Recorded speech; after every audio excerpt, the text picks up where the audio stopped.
Hello, friends. A very warm welcome to you to your online IELTS classes. आज हम बात करेंगे कि हम अपने लिसनिंग टेस्ट में अपने मैप्स के क्वेश्चंस को कैसे सॉल्व कर सकते हैं टू एटलीस्ट 98% ऑफ एक्यूरेसी.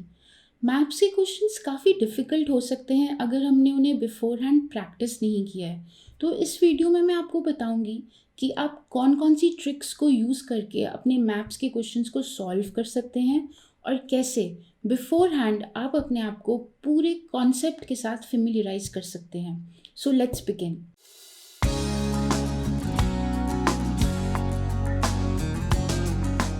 सबसे पहले तो आपको ये बात याद रखने की ज़रूरत है कि मैप्स के क्वेश्चंस यूजुअली सेक्शन 2 या सेक्शन 3 में पूछे जाते हैं. वो काफ़ी डिफ़िकल्ट हो सकते हैं, इसलिए आपको पूरी अटेंशन के साथ अपनी पूरी की पूरी फोकस और अटेंशन के साथ इन क्वेश्चंस को सॉल्व करना है. सो बेसिकली आपको एक मैप दे दिया जाता है और उस मैप के साथ एक ऑडियो चलाई जाती है. उस ऑडियो में उस मैप को एक्सप्लेन किया जाता है यूजिंग डायरेक्शंस एंड स्पॉट्स. तो इन दोनों चीज़ों को यूज़ करके पूरे मैप को एक्सप्लेन किया जाता है. इन दैट आपको ढूंढने हैं कुछ स्पॉट्स और उन स्पॉट्स को ढूंढकर उनका नाम लिखना होता है अपनी आंसर शीट में. नाउ इन दिस वीडियो मैं आपको एक्सप्लेन करूँगी मैप को पढ़ने के लिए हमें किस बेसिक नॉलेज की ज़रूरत है. वो बेसिक नॉलेज मैं आपको दूंगी. मैं आपको मैप्स को पढ़ना सिखाऊंगी. मैं आपको ये भी सिखाऊंगी कि कौन से वर्ड्स हैं जिनको डायरेक्शंस के लिए यूज़ किया जाता है और वो कौन सी प्लेसेस हैं जो आपके मैप्स में यूजुअली गिवन होती हैं. सो अगर आप अपने आप को पहले ही फेमिलियराइज कर लोगे डायरेक्शंस और प्लेसेस के साथ तो आपके लिए बहुत ईजी हो जाएगा पूरे मैप के क्वेश्चंस को सॉल्व करना. But let me Warne you friends, बिना प्रैक्टिस के यू कैन नॉट एक्सपेक्ट कि आपके मैप्स में अच्छे मार्क्स आ सकते हैं या अच्छा बैंड आ सकता है. इनफैक्ट जो लोग बहुत फ्लुएंट होते हैं इंग्लिश में वो भी मैप्स के क्वेश्चंस को गलत कर देते हैं. रीज़न बीइंग कि वो ऑडियो को सुन रहे होते हैं, they are listening to the audio, साथ में वो सॉल्व करने की कोशिश नहीं करते अपने मैप के क्वेश्चंस को. सो मैप्स को सॉल्व करने के लिए आपको एक पर्टिकुलर स्किल चाहिए और वो ये होता है कि जैसे जैसे आपको इंस्ट्रक्शंस दी जा रही हैं आप उन इंस्ट्रक्शंस को सुन रहे हैं, साथ साथ फॉलो कर रहे हैं मैप के ऊपर और साथ साथ ही अपने आंसर्स को भी मार्क कर रहे हैं. जब आप ये तीनों चीज़ें एक साथ करेंगे तो आप अपने मैप्स के क्वेश्चंस को ठीक से सॉल्व कर पाएंगे. Now let's move on and learn कि एक सिंपल मैप को हम कैसे ट्रैक करते हैं. सबसे पहले तो फ्रेंड्स आपको ये जानने की ज़रूरत है कि वो कौन सी 4 स्टैंडर्ड डायरेक्शंस हैं जिसके ऊपर सारे मैप्स बेस्ड होते हैं. स्कूल टाइम में आपने ये ज़रूर पढ़ा होगा कि ऊपर होता है नॉर्थ, नीचे साउथ, लेफ़्ट साइड पे वेस्ट और राइट पे ईस्ट. अब काफ़ी बार स्टूडेंट्स वेस्ट और ईस्ट में कंफ्यूज हो जाते हैं तो उसके लिए एक सिंपल फॉर्मूला आप फॉलो कर सकते हैं, दैट इज़ वी. वी का मतलब है वेस्ट यहाँ पर आएगा और ईस्ट यहाँ पर आएगा. नाउ जब आपको मैप दिया जाता है आइल्स लिसनिंग टेस्ट में वो इतना सिंपल नहीं होता है. यूजुअली आपकी डायरेक्शंस को स्वॉप कर दिया जाता है. फॉर एग्ज़ाम्पल जैसे मैप मैंने यहाँ पर स्ट्रेट एरोज़ में बनाया था वो डायगनल एरोज़ में भी हो सकता है. बट यहाँ पर आपको एक सिंपल रूल फॉलो करना है कि नॉर्थ के ऑपोजिट हमेशा साउथ आएगा और वेस्ट के ऑपोजिट हमेशा ईस्ट आएगा and vice versa. Now that you know कि ये 4 डायरेक्शंस किसी भी तरह से आपसे पूछी जा सकती हैं, यू नीड टू नो कि इन डायरेक्शंस के अलावा कौन सी डायरेक्शंस होती हैं. तो नीचे बना देते हैं ऊपर नॉर्थ, नीचे south and then west and east. इनके बीच में भी एक डायरेक्शन होती है. तो नॉर्थ और ईस्ट के बीच में होता है नॉर्थ ईस्ट, साउथ और ईस्ट के बीच में होता है साउथ ईस्ट, वेस्ट और साउथ के बीच में आएगा साउथ वेस्ट और नॉर्थ और वेस्ट के बीच में आएगा north west. You need to remember all of these directions and you need to be very fluent with them. Friends, remember कि जब भी आप एक फॉरेन कंट्री में जाते हैं तो वो वहाँ पे बहुत ही वास्ट एरियाज़ या वास्ट डिस्टेंसेस को कवर करना पड़ता है कहीं पर भी पहुँचने के लिए। और उन जगहों पे पहुँचने के लिए आपको ज़रूरत पड़ती है डायरेक्शंस को फॉलो करने की। दैट इज़ वाई डायरेक्शंस का टेस्ट आइल्स लिसनिंग में भी लिया जाता है, because this is something that every citizen and every resident of a country needs to know in order to conduct his life properly every day in that country. Now that we know कि कौन कौन सी maps में directions होती हैं, let me tell you कि आपको किस तरह के टाइप्स यानी कि किस तरह के टाइप्स ऑफ क्वेश्चंस पूछे जाते हैं मैप्स से रिलेटेड। तो यूजुअली फ्रेंड्स क्या होगा, आपके लिए सपोज एक घर का मैप दे दिया जाएगा, या फिर एक कंट्री का मैप दे दिया जाएगा, या फिर एक सिटी का मैप दे दिया जाएगा, इवन के आपको एक परेड ग्राउंड का मैप भी दिया जा सकता है। ये सारे मैप्स होते हैं, इनके ऊपर क्वेश्चंस दिए जाते हैं, ऑडियो में इन मैप्स को एक्सप्लेन किया जाता है और डायरेक्शन वर्ड्स को यूज़ करके आपको मनूवर करना होता है, अपना रास्ता ढूंढना होता है to your answers. Now that we know कि हम मैप्स को कैसे रीड करते हैं और कैसे टाइप्स ऑफ क्वेश्चंस या टाइप्स ऑफ मैप्स हमें दिए जाते हैं, let's take a look at those words या दोज वोकैबुलरी जिनको यूज़ कर कर हमें मैप्स को एक्सप्लेन किया जाता है। If you do not know this vocabulary friends, you will not be able to solve your map questions. So let's take a look at these words. सबसे पहले तो आपको पता होने चाहिए डायरेक्शन वर्ड्स, और उसी के साथ में आपको पता होने चाहिए वो सारी प्लेसेस या वो सारे रूम्स जो एक पर्टिकुलर मैप पे प्रेजेंट हो सकते हैं। So let me begin by rooms. सबसे पहले तो अगर आप किसी फॉरेन कंट्री में जाते हैं जो एक बहुत ही ठंडा देश है, तो वहाँ पर एंटर करते ही आपको मिलेगा cloak room. Cloak rooms are basically those rooms जहाँ पर आपके विंटर कोट्स को हैंग किया जाता है। You will find that they are present in almost every place in a cold country. For example, आप कोई लाइब्रेरी में जा रहे हैं या फिर आप किसी रेस्टोरेंट में जाते हैं, तो इन सारी जगहों पर आपको क्लोक रूम्स मिलेंगे। या फिर इवन कि आप किसी म्यूज़ियम में जाते हैं, वहाँ पर भी आपको क्लोक रूम्स मिल सकते हैं।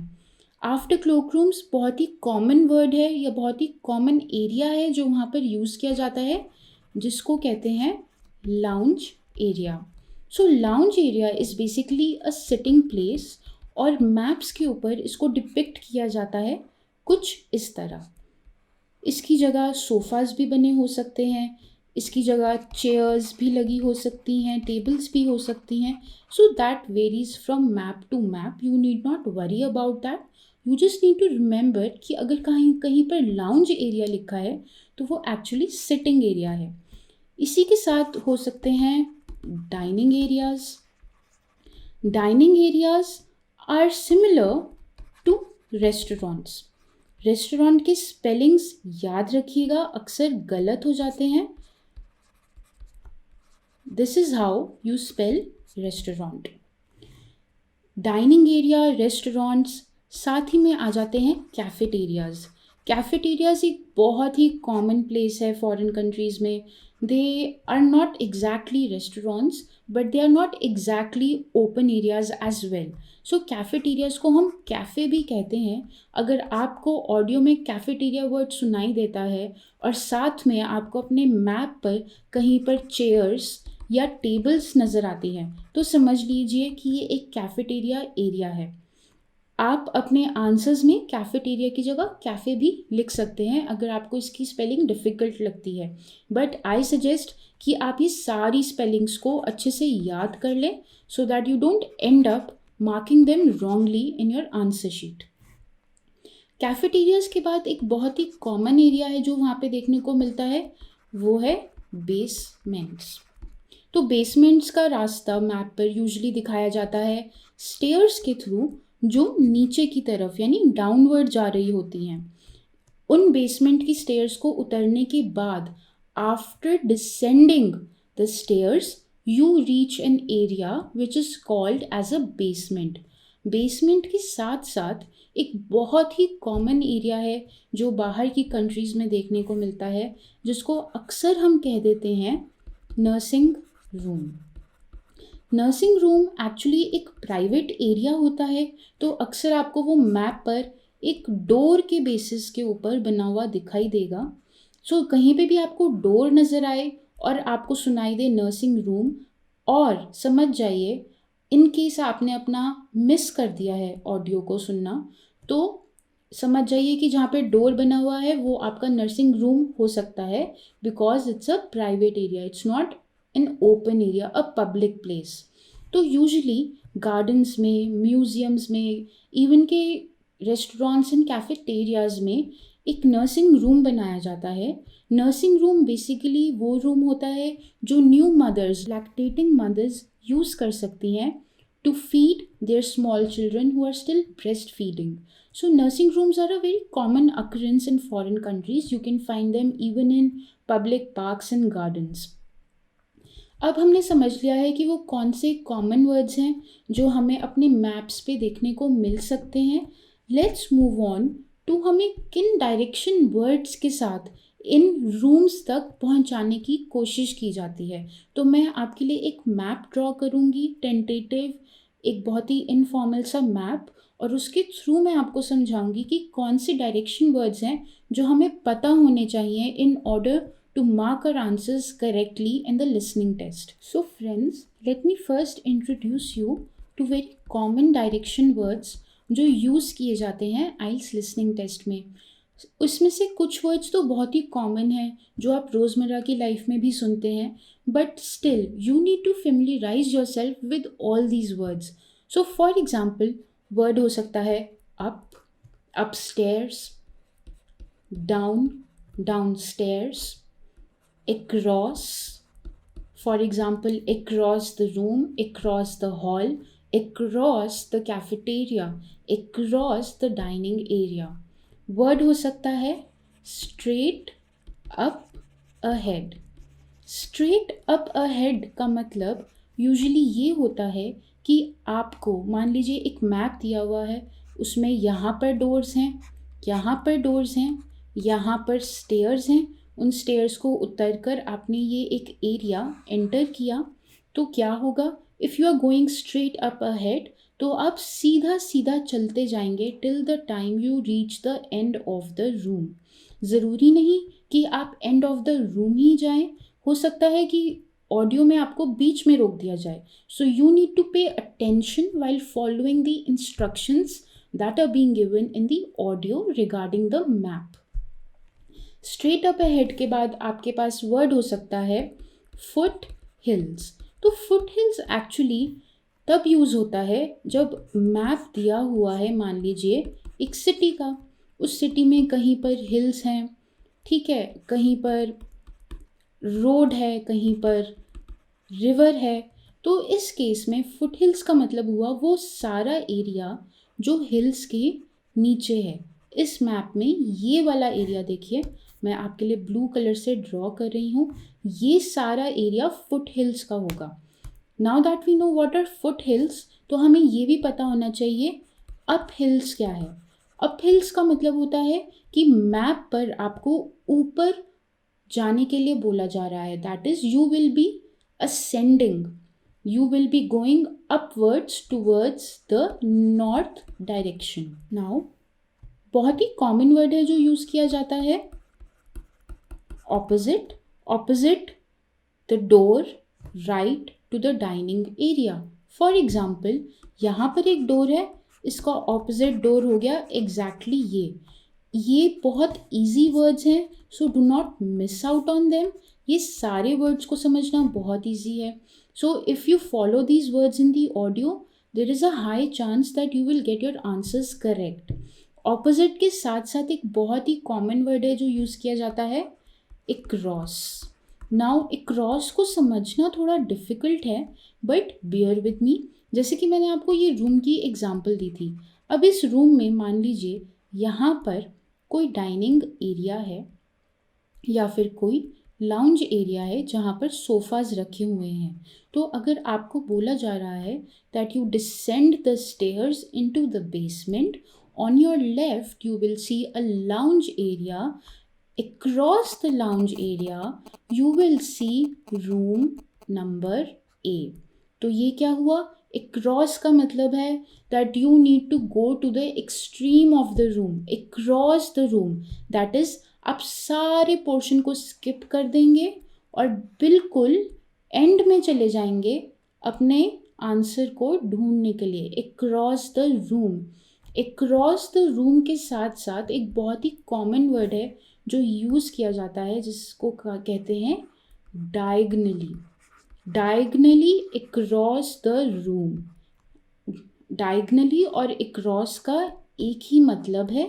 डायगनली बेसिकली ऐसे समझिए, मान लीजिए आपको एक रूम दिया गया मैप के ऊपर जो स्क्वायर शेप में है।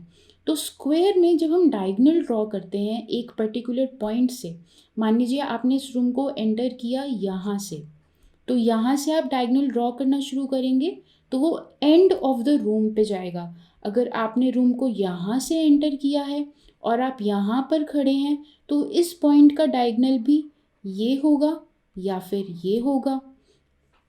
तो डायगनल का मतलब बेसिकली होता है you have to go across the room into the corner of the room and at the extreme end of the room.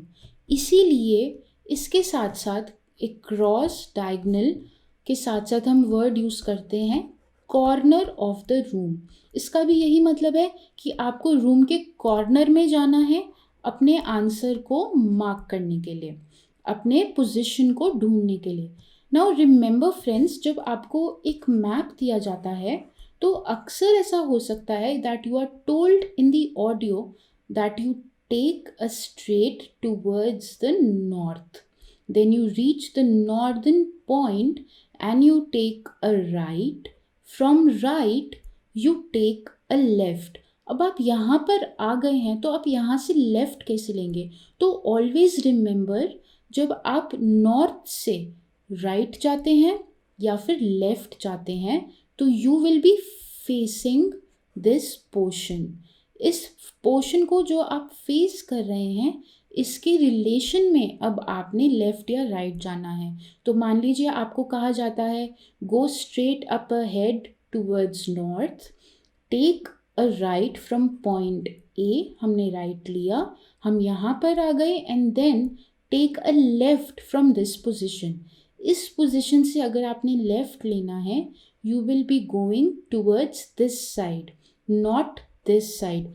यहाँ पे नहीं होगा लेफ़्ट, लेफ़्ट आपका यहाँ पर होगा। सो रिमेंबर, ये बहुत छोटी छोटी चीज़ें होती हैं जिसकी वजह से हम अपने आंसर्स को गलत मार्क कर देते हैं। नाउ दैट वी नो कि कौन कौन से वर्ड्स को यूज़ कर कर, कौन कौन सी प्लेसेस को मार्क कर कर पूरे मैप के क्वेश्चंस को बिल्ड किया जाता है, let me introduce you to some very common places जो आपको फॉरेन कंट्रीज़ में देखने को मिलती हैं, जो एड्रेसेस में भी यूज़ की जाती हैं। Friends, I need you to remember all these words because they will really help you to mark your answers correctly.